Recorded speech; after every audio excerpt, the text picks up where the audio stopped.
bienvenidas a nuestra serie En los tacones de ellas. Es una serie donde estaremos estudiando algunas mujeres de la Biblia, reconociendo en algunas los errores, pero también las virtudes.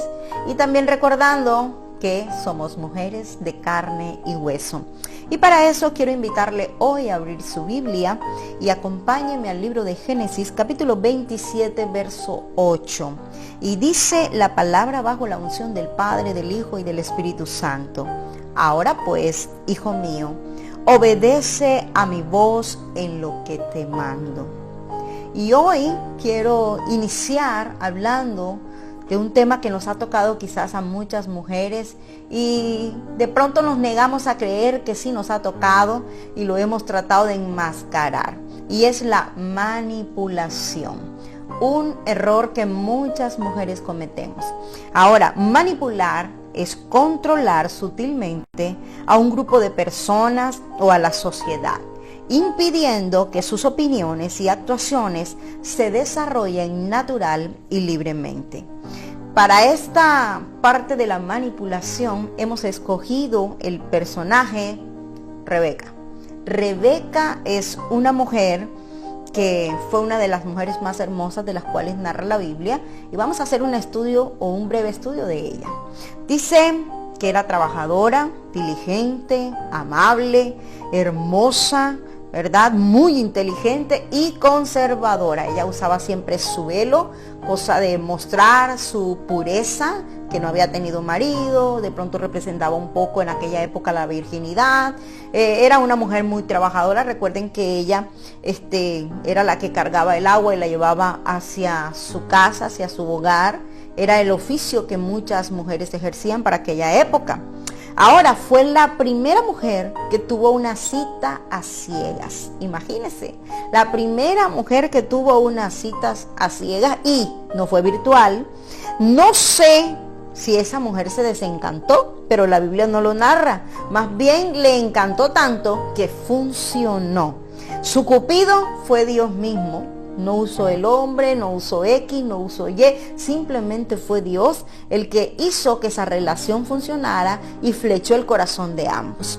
Otra cosa de esta mujer, mostró creerle mucho a Dios, porque una mujer que simplemente le ofrece, mira, Dios me ha dicho, ven, vámonos de tu casa, de tu tierra, te vas a casar con un hombre y te va a ir bien. Y ella, ojos cerrados, simplemente aceptó, es una mujer que le cree a Dios, ¿verdad? Tal como lo hizo también el padre de la fe.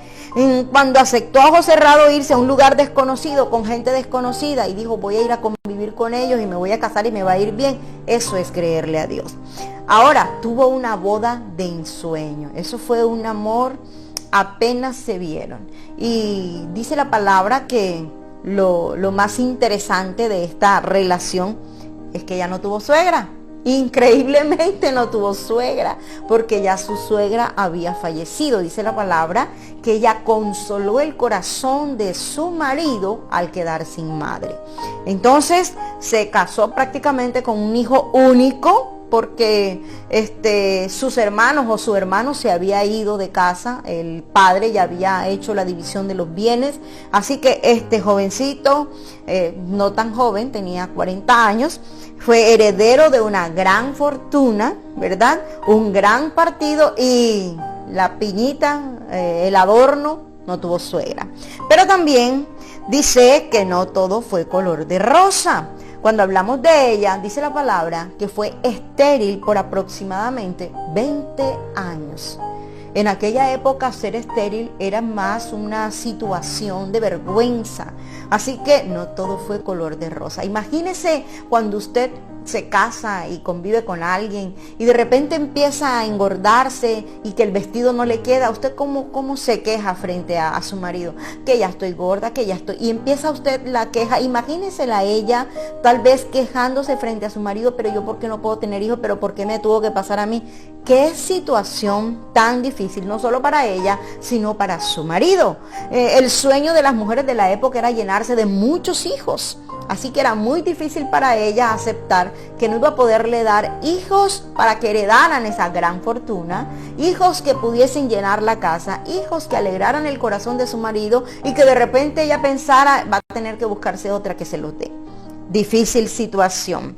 Ahora, la palabra también me enseña que ella fue la segunda mujer que fue estéril luego de su suegra. Pero en su suegra Dios había obrado un milagro. Y ella estaría pensando, ¿será que a mí también de vieja, será que me va a pasar el milagro de ser madre? Increíble.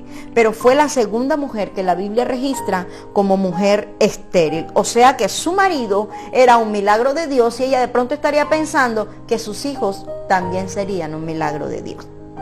Déjeme decirle, esta mujer tuvo 2 hijos. Y cuando dice que tuvo 2 hijos, a cambio de uno le dieron 2. Pero hubo una gran dificultad cuando esos hijos nacieron, porque ella tuvo un embarazo muy difícil. Un embarazo donde, como los chicos eran mellizos, venían peleando desde el vientre. Yo imagino que las náuseas, todos los problemas que se acogen dentro del embarazo, aparte de ello, no solamente los problemas del embarazo, sino que había una guerra dentro de ellos. La palabra registra que eran 2 naciones y que desde el vientre ellos venían luchando. En su vientre ella comenzó a sentir molestias y se quejaba de esas molestias, y Dios le habla y le dice, es que hay 2 naciones, cógela suave, pero recuerda que el mayor servirá al menor. Desde el vientre ella recibe esta promesa. Todo iba bien. Ella tuvo sus hijos, a pesar de toda la situación de angustia que pudo haber vivido en el embarazo. Todo iba bien. Pero comienzan a cambiar muchas cosas a partir que ellos nacen y la situación comienza a empeorar. ¿Por qué? Porque esa guerra que venía desde el vientre, dice la palabra que cuando ellos nacen, el uno le venía agarrando el pie al otro, como quien dice, yo salgo primero. Y empieza una lucha que no solamente se dio en el vientre, en el momento del nacimiento, sino cuando estuvieron en la convivencia, cuando ellos comienzan a hacerse mucho más grandes, cuando ellos comienzan ya a ser jovencitos. Pero hay algo muy difícil. La pregunta es, ¿quién era el mayor de los 2? Normalmente, para la gente legalmente en algunos países se dice que el que nace primero, porque no se cuenta el que se gesta primero, sino el que nace primero, el que sale al mundo, a la tierra primero, ¿verdad? Pero biológicamente se cree que el mayor es el que primero se forma. Algunos consideran que es el que está mucho más adentro. Pero eso no depende, ni nadie lo sabe, solamente Dios lo sabe. En un parto de mellizos, en el parto de mellizos, como obviamente hay 2 óvulos, ¿verdad? Entonces se pueden estar formando al mismo tiempo, o tal vez uno primero que el otro. Y la diferencia entre uno y otro es de 24 horas. Así que, ¿quién podrá saber quién es el mayor? Esa era una guerra y una disputa que ellos tenían. Ellos eran mellizos, mas no eran gemelos. Porque los gemelos, como nacen o se forman de un mismo óvulo, la formación de ellos es igual. Así que, por consiguiente, en ellos no hay uno mayor ni uno menor. Ahora déjeme decirle, el problema de la relación de ellos con los hijos, hablando de Rebeca, su marido, y sus 2 hijos, no fue que ellos fuesen 2, no fue que ellos fuesen de pronto seres que desde el vientre estaban peleando una situación. Fue tal vez la influencia que cada padre comenzó a generar en la vida de sus hijos. Comenzaron a tener cada uno de ellos hijos favoritos. Por ejemplo, si usted se da cuenta, el padre se inclina por el primogénito. Por lo general, en aquella época, el hijo favorito del padre era el primogénito, y más si era varón. Por consiguiente, era el heredero. A él le pertenecía todos los bienes, y si él quería, podía compartir con sus hermanos. Pero él era el heredero. Y cuando hablamos de eso, Isaac inclina su corazón hacia su hijo mayor llamado Esaú. Pero la mujer, obviamente Rebeca, ella se fue del lado de pronto del desvalido, del pobrecito que no va a heredar, ¿verdad? El más joven, el más chico, de pronto porque recordaba la palabra que Dios le había dicho, recuerda que el menor servirá al mayor. Y entonces el hijo mayor se dedicó a la casa, mataba animales, le preparaba guisos al papá, y el papá su hijo favorito. Mientras que la mamita Entonces tenía el otro, el menor en la casa, hacía los quehaceres y el oficio. ¿Y a qué mamá no le gusta tener un hijo que le ayude en la casa? Se convierte en el hijo favorito porque ayuda a los quehaceres del hogar. Así que comenzaron a tener una guerra aún en las emociones. Comienza a haber una separación, una división dentro del hogar. Sin ellos darse cuenta, estaban inclinando cada uno su corazón hacia direcciones diferentes. Y comienza obviamente una inútil competencia entre hermanos. Y aquí comienza la cadena de errores. Cuando empiezan inicialmente a tener, primero, hijos favoritos. Segundo, comenzó a husmear lo que no debía. El padre se sintió viejo, había perdido la vista y le dijo a su hijo mayor: por favor, ve casa, hazme un guiso y vente que te voy a bendecir. Bendecir era dar palabras de declaración donde se le daba una palabra de bendición, augurándole un destino dirigido por Dios. Y no solo eso, era como quien dice la entrega del testamento en vida, donde se le decía al hijo: mira, tú eres el que vas a heredar, vas a ser el dueño, mira. Y la mujer detrás de la puerta, escuchando lo que no debía escuchar.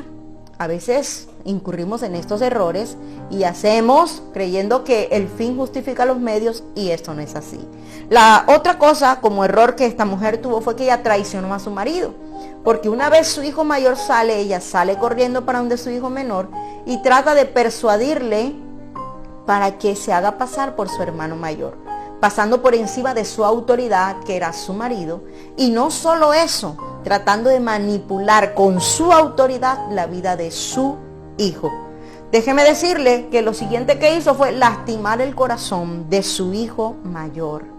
Pasó por encima de él, de sus intereses, generando resentimiento, odio en el corazón de ese joven. Manipuló la vida de su hijo menor, lo sonsacó, lo enseñó a mentir, lo enseñó a engañar, abusó de su autoridad, de la confianza que su hijo le había dado. Usted le dice algo a su hijo y ellos creen a ojos cerrados lo que usted le dice, porque están creyendo que usted y yo somos unas mujeres sabias. Pero esta mujer simplemente comenzó a sembrar engaño en el corazón de ese joven. ¿Los resultados cuáles fueron? No solamente fue que ella manipuló toda la situación. Quizás ella creyó que de esta manera estaba tratando de ayudar a Dios en un destino que ya le había dicho que sería. Nosotros no podemos ayudar a Dios. Él ya tiene todo designado. Él ya tiene todo cuadrado. Y aunque tú veas que todo está perdido, déjame decirte que Él tiene el control de todas las cosas. Aún lo malo, Él lo hace revertir y lo vuelve bueno. Entonces, dentro de los resultados que esta mujer obtuvo fue que lo que Dios le había ayudado a construir, que era un hogar, lo que Dios le había entregado como mujer de fe, que era un esposo y una boda y un hogar maravilloso, ella lo desbarató y era su hogar. La mujer sabia edifica, no destruye. El segundo resultado que ella tuvo es que con la excusa de que ella quiso tal vez ayudar a esa promesa que Dios le había dado, que el hijo mayor serviría al menor, creyó ayudar a Dios y perdió no solo uno, sino a sus dos hijos. Primero, porque el mayor, resentido con ella, estaba amargado. De hecho, creo que se fue de esas tierras molesto, ¿verdad? Su hijo favorito nunca más, hasta el día que ella muere, lo volvió a ver.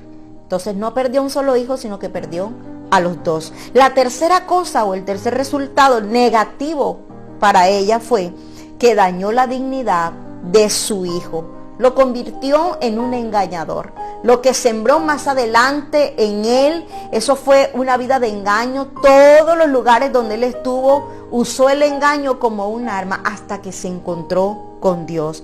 Ese fue el legado que ella le dejó. La pregunta es, ¿ese es el legado que tú como mujer deseas dejarle a tus hijos, a tus nuevas generaciones? ¿O es la impresión que quieres dejar hacia todos los demás? Hoy como mujeres debiéramos aprender la lección. El fin jamás justifica los medios. Cuando Dios hace una promesa, Él la cumplirá. usando métodos de sabiduría, no de engaño. Él no usa las mismas armas que usa el reino de las tinieblas. Él no necesita nuestra ayuda, que te quede claro. Deja que Dios obre y haga. Tú solo ora y espera, porque Él va a cumplir lo que ha prometido. No usemos la confianza y la autoridad que tenemos sobre otras personas, porque de pronto algunas dirán: yo no tengo hijos, pero quizás tienes sobrinos, quizás eres líder sobre un grupo y tratas de manipularlo para que ellos obren a tu favor. Déjame decirte que desde este momento esa actitud debe cambiar. La manipulación para algunos es uno de los instrumentos que usa la brujería. Es una forma de hacer brujería, manipular. Y aún nuestros niños aprenden a manipular. También quiero decirle que podemos perder a la gente que amamos cuando usamos la manipulación y el engaño. Entonces, en el día de hoy, quiero decirte: no caigas en las redes de la manipulación. Resístete a ella y a partir de hoy, si alguna vez la has usado, cambia la estrategia. Que Dios te bendiga, mujer.